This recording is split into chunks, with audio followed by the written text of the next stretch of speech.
The Cure's Close to Me is a funny old song. It's so jolly and bouncy, isn't it? But the lyrics and the story behind the song make it quite disturbing. From chickenpox to nightmarish hallucinations. It's quite an interesting story.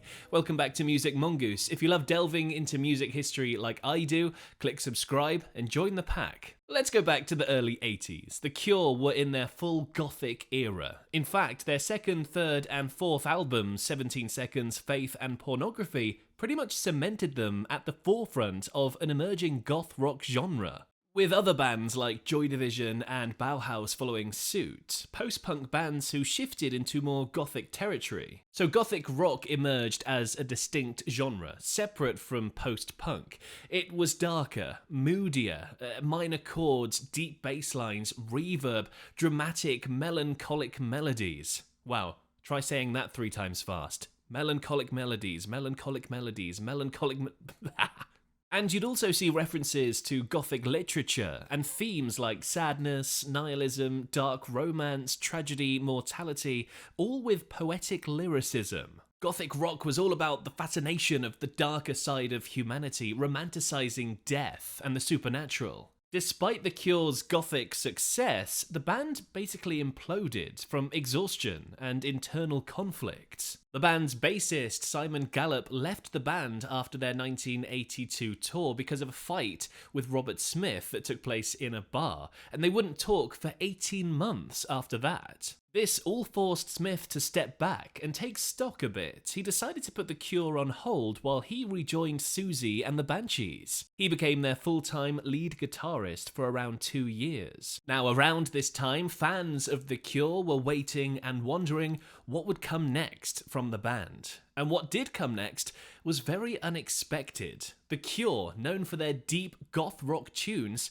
released a few pop singles. The Walk, The Love Cats, and The Caterpillar all broke into the UK top 20 between 1983 and 1984. In a Rolling Stone interview, Robert Smith said he felt completely free. He described The Love Cats as a playful Disney-inspired jazz piece influenced by the Aristocats. It worked as well because this new approach led to a surge in their success. In 1984, they also quietly released The Top, often overlooked as a Cure album, but essentially a Smith solo project, with him handling nearly all the instruments except the drums. In the same year, Smith left Susie and the Banshees again to focus more on The Cure. And he also welcomed back bassist Simon Gallup. Well, I guess they kissed and made up after their bar fight. Now, with this shiny new lineup, The Cure went about recording their next album. The album that would launch them into the mainstream. Working with producer David M. Allen, they created The Head on the Door. And with this album, Robert Smith went on a writing rampage, resulting in their most varied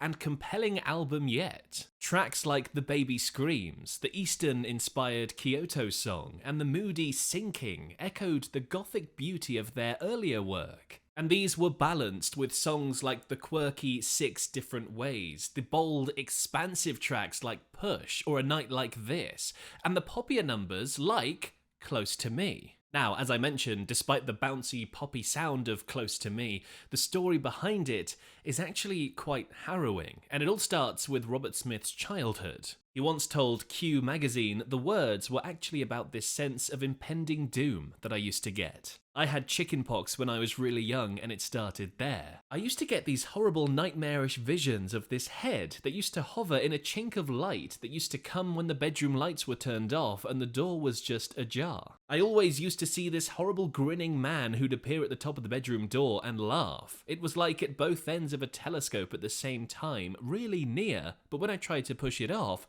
it'd be really far away. The last time I had it was when I was 15 and ill with glandular fever. A floating nightmare head? What the f***? He continues, the shaft of light that came from the hallway used to illuminate this patch of wallpaper and it would come to life and prophesize doom to me through the night whenever I put my eyes in that general direction. As Smith grew older, thankfully those visions disappeared. However, they returned to him while he was making Head on the Door. This is where the album name comes from, by the way. At that time, Smith was incredibly overworked. He was juggling multiple roles, fronting The Cure, playing guitar for Susie and the Banshees, and also working on his side project, The Glove. He later said, "I was running myself into the ground a little bit and I started to suffer. I suddenly also started to get the same hallucinations, which was very odd." As a songwriter of Smith's caliber, he naturally turned these horrifying experiences into lyrics. Just try to see in the dark, just try to make it work, to feel the fear before you're here. I make the shapes come much too close, I pull my eyes out, hold my breath, and wait until I shake. But if I had your faith, then I could make it safe and clean. Oh, if only I was sure that my head on the door was a dream. Smith used those nightmarish visions as a way to reflect an intense anxiety and claustrophobia in his lyrics. He later said it's like the end of the day where you feel nothing has been achieved and you're in a hurry to get the day over with so you can start the next one. You tell yourself you're going to do lots of positive things, but the next day is just like the one before. Sometimes it goes on for weeks. And listening to the song, you really get that sense of anxiety. Robert Smith's panting throughout the track really adds to this. There's a short of breathness about the whole thing. Surprisingly, the song came together rather quickly. At the last minute, I tried singing them over this jaunty bass line and drum pattern, and it just clicked, Smith later said. Initially, the band had mixed feelings about the song. In fact, it wasn't even intended as an album track when it was recorded. It only came to life after Robert Smith added his vocals, and he took that production in a real extreme direction, making it sound all claustrophobic.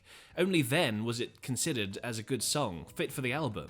Now, for me, lyrically, I see this song as talking about the anticipation and anxiety of a big, upcoming moment. I've waited hours for this, I've made myself so sick, I wish I'd stayed asleep today, I never thought this day would end, I never thought tonight could ever be this close to me. To me, it's like that feeling of when you've got a job interview the next morning, or some big, pivotal moment in your life, and that anxiety, that head on the door, is with you the night before.